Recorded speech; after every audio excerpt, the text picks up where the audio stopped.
Hi, everybody, and welcome back to World Wildlife Journeys with Russell Gammon. And this video is part 2 on a series on packing for your safari. So last week we covered basically what should be in your main bag, your main packing list, your clothes, and all of that sort of thing. And this week we're going to deal with the items that you need to carry with you when you go on the game drive. So one assumes that you will be clothed and warmly dressed and what have you for the game drive, but there's some equipment that you're going to want to have with you when you get on the game drive. Now, let me just begin by saying, for many, many years as a guide, I did not take photos when I was on safari, and you shouldn't feel obliged to. If photography is your hobby, by all means, I say to people, come along, you'll have endless, wonderful opportunities to take amazing photographs. But you should not feel obliged to go out and invest a whole chunk of money in camera equipment just because you're coming on safari. In fact, my advice to people is if you're not a photographer, rely on your phone for little shots of here and there and that sort of thing. This is my tent. This is the vehicle I went on. These are the people who I was on game drive with. And rather create a kind of a website to share photos at the end of the safari. And, hopefully there's somebody else on the safari with a big zoom lens and they can take some pictures for you. I always share the photos that I shoot on our safaris with all of our guests. And it's quite an effective way of kind of covering all of the bases. There is possibility to rent camera equipment, and the modern day cameras are really good. If you put them onto an auto setting, you'll get some great photos. So by all means, feel free to, decide to do the photography thing on safari, but also feel free not to. If you're not going to do the photo safari thing then, and you're just going to come on safari as an observer, I would encourage you to invest in a good pair of binoculars. And I'm going to do a separate video next week just about binoculars and what you should be looking for in a pair of binoculars. And we'll talk a little bit about camera gear. If you're into that sort of thing, it might be an instructional video for you. But if each person on safari has a good pair of binoculars, and you don't have to spend a fortune on these things, you can get a pretty good pair for around $200-300 US. And those are binoculars that will last you a lifetime, really. Some of the makes that we'll talk about in the next video. But I find if we're sitting somewhere, and sometimes you sit somewhere and wait for things to happen, like you think, okay, when the lions, when they get up and move, there might be something, and they're going to go and hunt, we're going to wait. And so quite often on safari, you'll find yourself sitting there, when we're up at the crossings on the Masai Mara and the Serengeti there, where the wildebeest are crossing the river. The only way to catch that is to go and just be patient and sit there and wait. Now, if you're sitting waiting and everybody on the vehicle's got a good pair of binoculars, it's actually wonderful, because I find myself sitting watching the little beetles and the bugs, and with a good pair of binoculars you can zoom right in and see the birds and all the little things that are going on around you that you would normally miss. And also keep an eye on what's going on in the distance, wonder what's in that tree over there. It just broadens your safari experience. And if you are sharing binoculars, it's actually quite a pain, because you spend your life passing them backwards and forwards and backwards and forwards, and then you got to adjust. Your eyes are different to your partners, and so it really is worth investing a little bit of money. And I will say this, that at the end of the safari, that any of your young African guides that are these wonderful folk who take care of you on safari, a good, a reasonably good pair of binoculars like that is an incredible gift to give them at the end of the safari. Doesn't mean that much to you, but to them, it's a vital piece of equipment that is going to further their career. So something to think about. Anyway, so what do I take with me? 3 decades I've been doing this. I've got it down to what I think is a fine art form. Most of you watching this have probably been on safari with me. So you notice I've always got a backpack on, and you've probably wondered what's in it. So today you're going to get a sneak peek into my home away from home that I carry with me on safari. So here's what's going to happen when you when you're going to go on a game drive, there's certain equipment that you want to have with you, and you're not going to want, like, you know, if you, it's terrible thing if you forget a battery, or you forget a memory card, or you forget this, or you forget your hat or your sunscreen or anything like that. You know, it can really make what should be a very pleasant experience into something of an ordeal. So my practice is, because I am a very forgetful person, is to have all of my equipment in this bag, and it lives in this bag. So if I take anything out of this bag, and those of you, again, who've been on safari with me, you notice I take a long time to pack the bag at the end of the safari. Everything goes back in the same place. I always know where everything is. Okay, so the backpack that I use at the moment, and I use a backpack because I like my hands to be free, is this one. It's from a company called Hill People Gear. It's a little bit more strappy and tactical than I would like, but I like it because it has a really, really outstandingly comfortable suspension system. And the older I get, the more weight I'm carrying in the bag and around my middle. It's nice to have something that just spreads the load a little bit more evenly along my back. And certainly, you know, when I'm going to safari or coming back from safari, I've got all of my camera gear, all of my first aid gear, all of my trip notes, everything in the bag. And it can be, you know, anything upwards of kind of 15 kgs, which is pretty unpleasant if you've got a long layover in Dubai or somewhere like that. So my default thing now is I look for the most comfortable backpack that I can find, and then customize it to my own needs. There are a number of companies that make photo specific backpacks. I don't like them for a number of reasons. Number one, I don't find their suspension systems to be very good. And number two, they are mostly, almost exclusively, all padded. So the entire backpack is dedicated to camera gear. And that's not what I need. I carry a camera, but I also carry a pair of binoculars, and I also carry a jacket, and I also carry a hat. And, you know, there's other things that I want different storage for, and it doesn't have to be a padded storage area. So I do find that the camera bags tend to be overly bulky for my purposes, and so I prefer to just have a regular backpack that's nice and comfortable to carry, and then I deal with the padding issue of how to protect my camera gear internally within the bag, as you'll see when I open it up. So one thing that is missing is I always take with me, when I go on a game drive, usually a stainless steel bottle, which is insulated. And I can use that in the morning for an extra cup of coffee for the road, because long game drives can be, you know, anything up to 4 or 5 hours in the morning. And it's nice to just be able to sip on a bit of coffee as I'm going along as a pick-me-up. I don't have that bottle with me, as I said, but it usually lives on the outside of the bag. Afternoon game drive, same thing. I'll put in some ice and some water. I don't like using plastic bottled water. It's an unnecessary burden on the environment. I just carry a bottle that I refill, and I fill it up with ice and put some lemon in, and I'm good to go. So that's the only thing that's missing from here. So think about this, that I'm coming back off a game drive and I've repacked everything into the bag. So always good hat. I like these. It's called, made by a company called Sundays. It's got a nice stiff brim. The stiffer the better, so that it doesn't do this to you while you're on the game drive.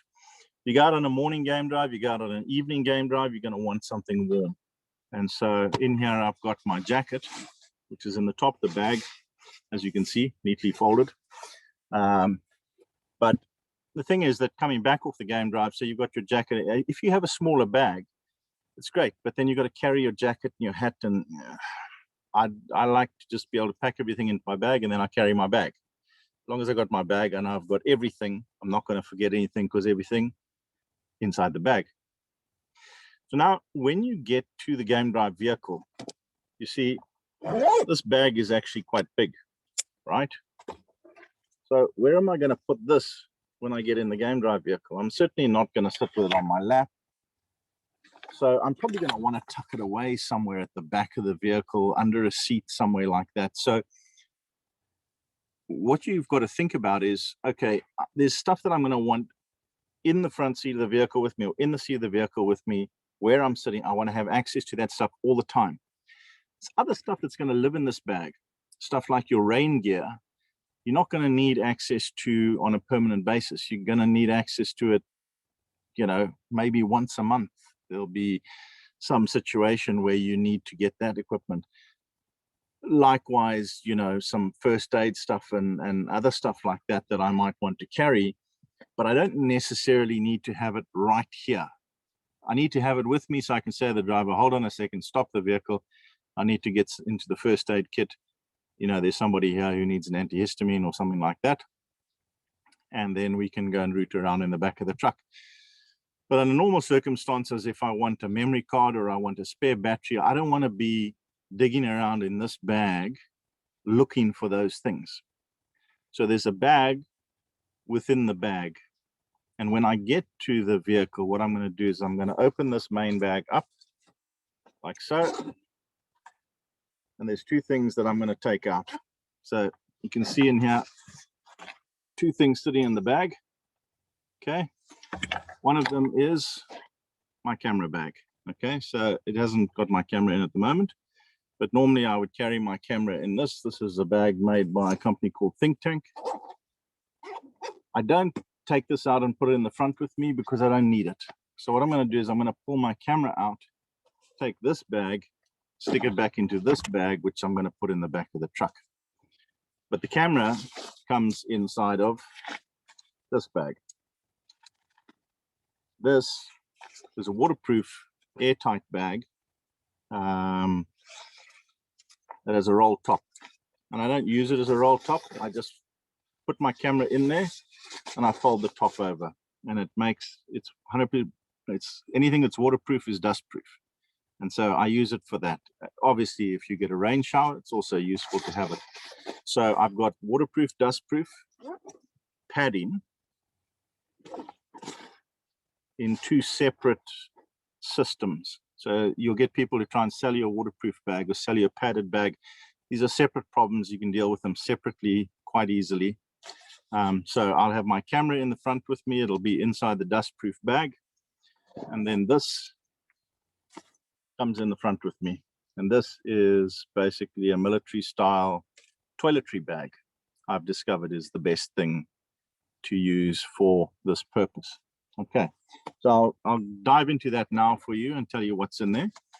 But in the meantime, what's going to happen with this bag is I'm going to pop it in the back of the truck.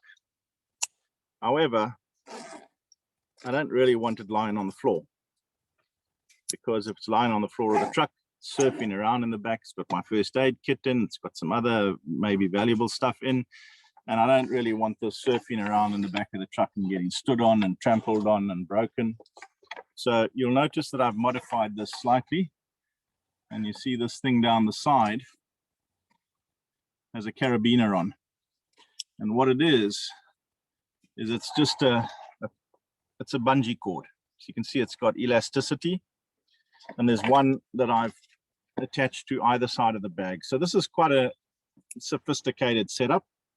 You don't need to be this choosy. Just get a simple strap, or just a simple, you know, length of nylon rope or something like that, and put a carabiner on the end of it so that you can do two things. Number one, you can stand the bag upright under somebody's chair or tuck it into the corner of the vehicle, wrap this around a bar, carabiner it on. It's not going to fall over. It's not going to go surfing around under people's feet, but also, most importantly, it's not going to fall out the back of the truck. So now this is secure in the back of the vehicle. It's got my rain gear in the bottom. If I need it, I can get to it. But the rest of what's in this bag, I don't need to get to. I've got my camera and I've got this. Okay, so this is made by a company called Maxpedition. And it's basically their toiletry bag. So I can grab this out, I can grab my camera out, I can jump in the front of the truck, I can put that in the back, get my coffee flask, pop that in the front of the vehicle, and I'm ready to go. So I'm just going to move this camera a bit so that you can come a little bit closer. I'm gonna angle it down so that you can see what I'm doing here. So that you can see this bag. So if we open this up, and you'll notice just on the outside that I've got, again, a kind of system of carabiners and a length of bungee cord here, and so that I can basically secure this in different positions in the front of the vehicle. The ideal way is for me to kind of lash it onto the dashboard so it's sitting like this facing me, because when I zip it open like this, then that's what's sitting facing me. So I've got all of my kit that I might need on the game drive, and it's all neatly packaged and it's all kept separate and it's easily accessible. And then I'll just flop that over, drive along like that, and anything that I want to get, if I want a battery, I'll flip this open, I'll take a battery out. Memory cards in the top pocket there, you can see. What have we got? A pair of cuticle clippers, because I'm forever trying not to bite my nails. Same thing, nail file. I've got a little jeweler's screwdriver there in order to be able to repair people's glasses while we're on safari, and some spare memory cards. Flashlight. Why do I take a flashlight with me on safari, you might ask?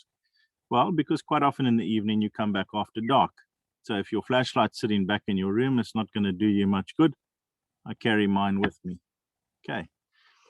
This piece of gear you do not need to worry about. It's a little green laser pointer that I use on dark, murky days to point out leopards in the tree. I carry a hard sunglasses case. Now, what this has in it is a pair of, I guess you'd call them shooting glasses or sporting glasses. In other words, they're a pair of like sunglasses, but they are see-through. They don't have a tint. So I have a pair of sunglasses that I wear on during the course of the day, but in the early morning, the late evening, you don't want tinted glasses because you're looking for a leopard in the darkness. The less tint you have, the better. So you want a pair of clear glasses, and these cost about $10. You can buy them in any hardware store, any sporting goods store. And then what I'll do is I'll take my good sunglasses off, I'll pop them in the hard case where they're going to be protected, and I'll put these guys on in the evening, because there's quite a lot of bugs flying around at night that can fly into your eyes, especially when you start using a spotlight on the back of a vehicle. It tends to attract the bugs.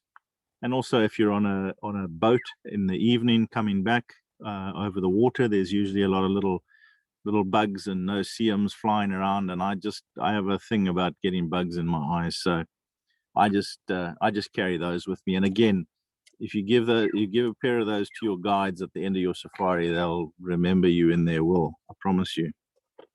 Okay, spare batteries, little lens cleaning cloth, little plastic poncho, emergency plastic poncho in case I get caught in the rain. My binoculars, they live in here as well. So usually I'll take these are those sort of elastic sleeve things that you put on your arms to protect your arms from the sun. So they just protect my binoculars when I'm not using them. But normally I'll take these off and put these on my arms to keep the sun off, and then we're good to go. Then in the one side here, I've got a small medics kit. So that just contains a couple of little things. I carry an EpiPen, sunglasses cleaning solution, and some little container of sunscreen in case I forget the main container of sunscreen. Travel sick pills. I get air sick, so I always carry those with me. And on this side, I have a little repair kit. So what the repair kit contains is it's got some super glue. So it's just a little kit like this. It's got some super glue. It's got some cable ties. It's got some duct tape and some what's this stuff called? Paracord. Because with those four things, I've discovered you can fix just about anything. So that is what I've got immediately available to me in the back of the truck. You can customize this however you like. You can put in, a bigger bottle of sunscreen, or whatever you want to carry in here. You want to carry your filters for your camera, you want to carry a spare lens in here, anything like that. I typically don't change lenses when I'm on a game drive. I just use a telephoto, and that's what I've got, and I just have to shoot with that. And I find that works pretty well for me. And then if I do carry with me a smaller lens, I'll just chuck it in the back of the truck in the main bag, because yeah, if I want to get into that, it'll be at a specific juncture, like in Ngorongoro crater, where we stop there to take pictures of the crater edge. So that's basically what's in this little bag. And with that, then I've pretty much got access to everything that I want. But at the end of the day, I can just pack it all away. As we're driving back to camp, you'll see me industriously packing away in the front of the truck, and just get everything packed away. So when we get into camp, I just go and retrieve my bag from the back of the truck, pack these two away, and we're good to go. I'm ready to go back on safari again the next day, and I don't need to worry about. So if I shoot a full card, I'll keep that card out. If I flatten the battery, I'll keep the battery out. I just put them in my pocket, take them back to the room, and that way I'll remember to charge them and download the card. And then basically, hopefully, the next day when I go out on safari, everything's ready to go, back to normal. So I think that's basically it. If you follow that system, I think you'll find that you're very comfortable in the truck. You've got easy access to the things that you need to have easy access to. And you're not carrying a bunch of extra stuff that you don't really need. So when we break for the game drive at sort of tea time, then I'll usually go and dig my bag out the back of the truck while everybody's having a cup of tea. And I'll take my jacket and I'll pack it away into the bag because I don't need it anymore. And but that way, everything stays kind of in one place, and you've always got what you need, and you're comfortable, you're well caffeinated, and hopefully you're going to enjoy your game drive. So I hope this video has been useful, and I hope to see you guys all on safari again soon. Until then, I hope that you take care of yourselves, stay happy, stay healthy, and get vaccinated if you get the chance.